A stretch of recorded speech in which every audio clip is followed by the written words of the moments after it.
gratitud, invitaron a Mahoma a reponer la piedra con sus propias manos. Mahoma vino a ser conocido como Al-Amin, el que inspira confianza. Existe todo tipo de indicación de que estaba tremendamente interesado en cuestiones religiosas, y esto obviamente es algo por lo que probablemente las personas ordinarias no se interesaban en aquellos días. Hablaba con los sabios árabes. Hablaba con sabios judíos y cristianos que vivían en el área. Solía subir a las colinas rocosas de las cercanías de la Meca para meditar y pensar acerca de cosas. En algún punto tuvo esa extraordinaria visión de la que se habla de manera tan alusiva y evocativa.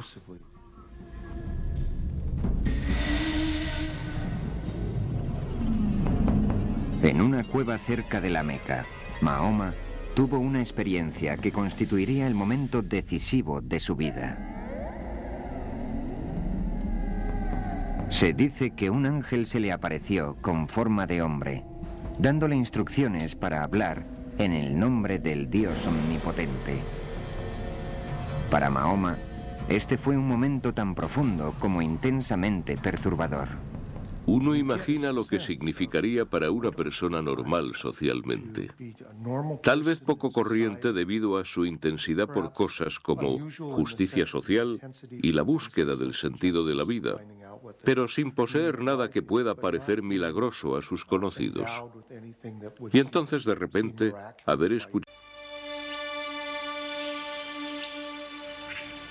Este es el comienzo de la carrera profética de Mahoma.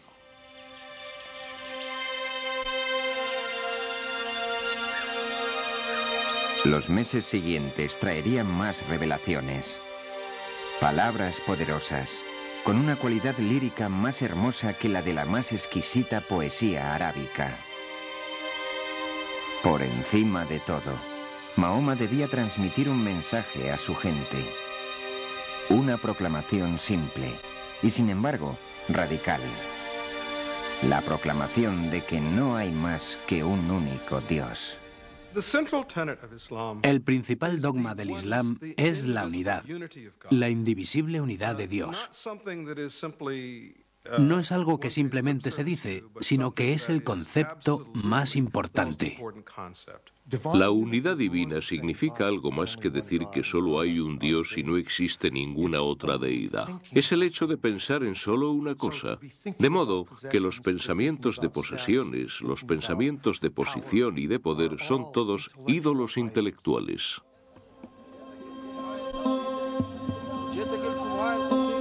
Las implicaciones de esto resultaron asombrosas. Un solo Dios significaba un solo pueblo.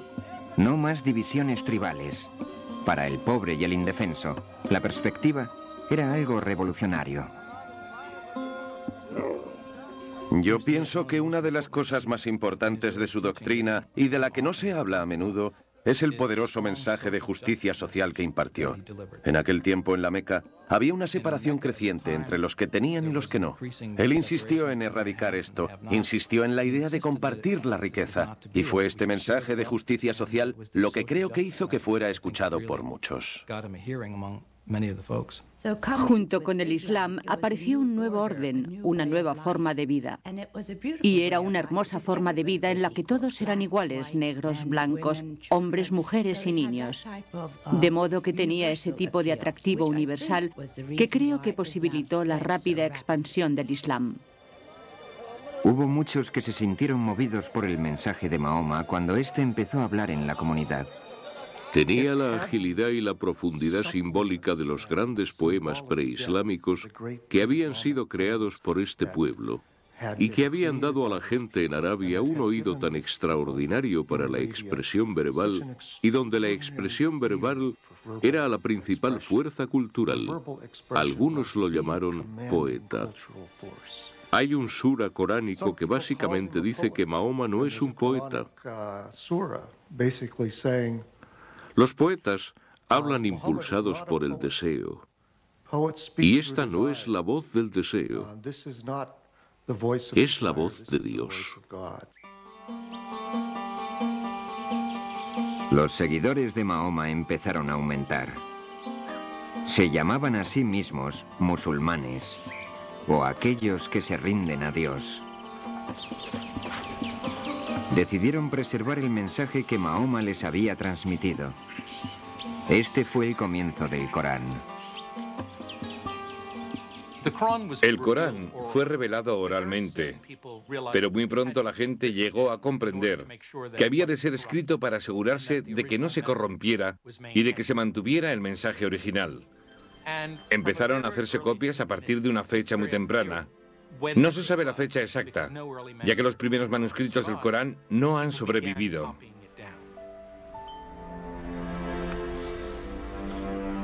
El Corán es una revelación de enseñanza espiritual, una guía ética y social. Fue revelado en árabe y se mantiene en árabe. Lo más extraordinario acerca del Corán es su naturalidad.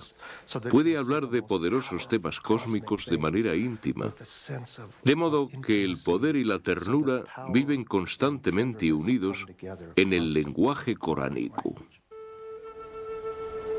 Sirviéndose solo de la palabra, el Corán hace llegar su visión a los fieles. Sus imágenes conjuran un cuadro de la vida después de la muerte, que resuena con todo el poder de la poesía beduina tradicional. Imaginémonos en el desierto rodeados de polvo y un sol cegador.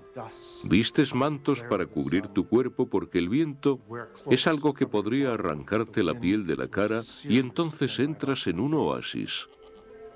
La temperatura desciende dramáticamente. Hay una especie de quietud. El viento ha cesado de aullar. Por todas partes ves verde y colorido. El mundo del agua y el paraíso están simbólicamente atados el uno al otro. Y el Corán conjura esta imagen con solo unas pocas palabras escogidas.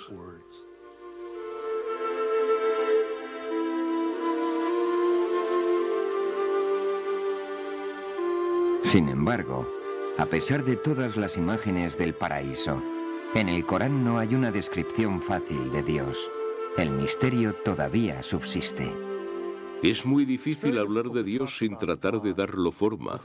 Generalmente se tiene una visión antropomórfica de Dios. Lo convertimos en una proyección de nosotros mismos. Esa es la razón por la que los musulmanes no son dados tradicionalmente a la escultura. Creen que constituye un riesgo. El Corán evita este peligro constantemente cambiando los pronombres, de modo que en lugar de la imagen física de Dios o de Mahoma, es la belleza del mismo Corán lo que se celebra en el Islam. El Islam se desarrolló en un contexto que no favorecía las imágenes visuales. La revelación del Corán es la representación de Dios en la tierra. Los musulmanes sentían ya desde el principio que la única representación justa de la palabra de Dios era el mismo Corán y no ninguna imagen de Dios, porque no se podía representar a Dios. Y ciertamente tampoco ningún retrato de Mahoma, porque él no era divino.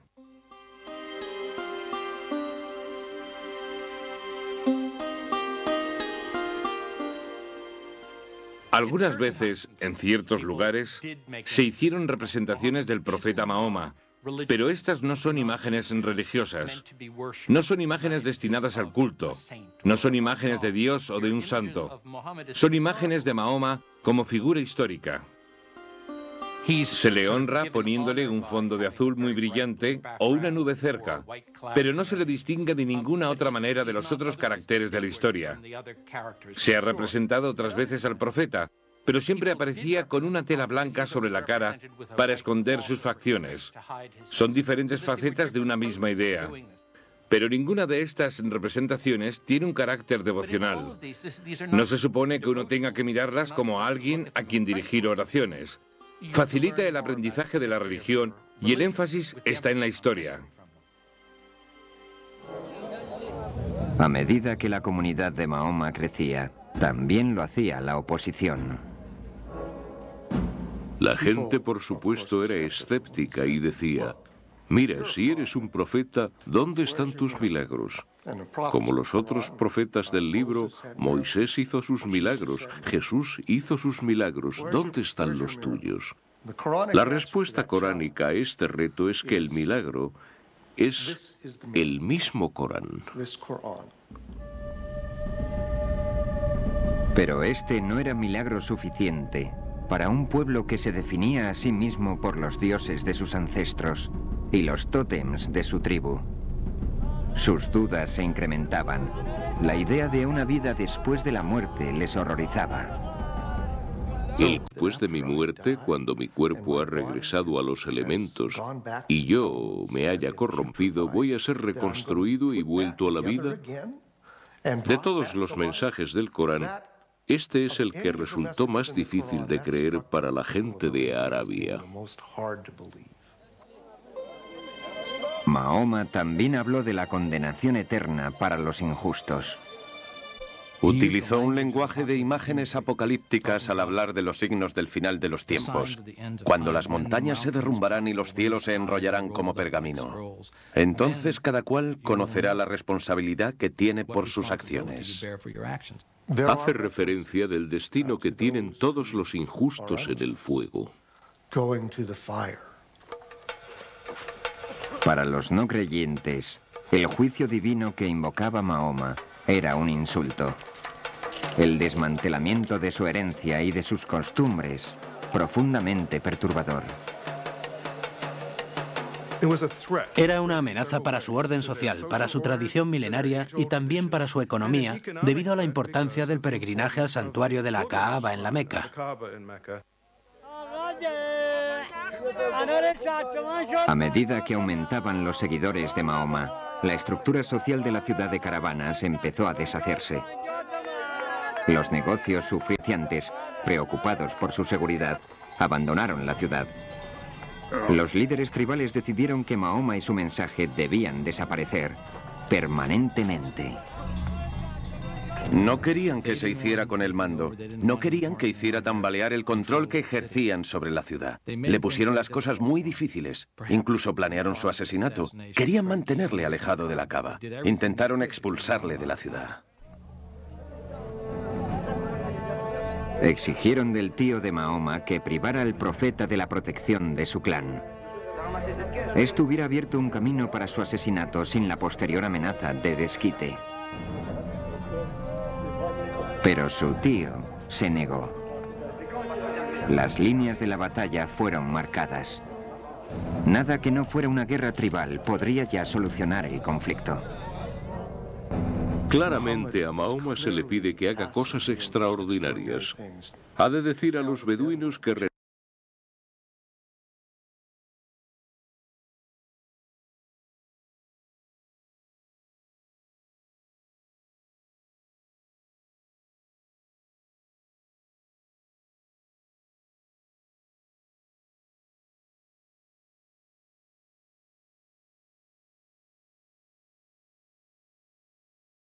renuncien a sus nociones de dioses múltiples, que renuncien a su apego a los ancestros, a la guerra tribal y a su forma de vida.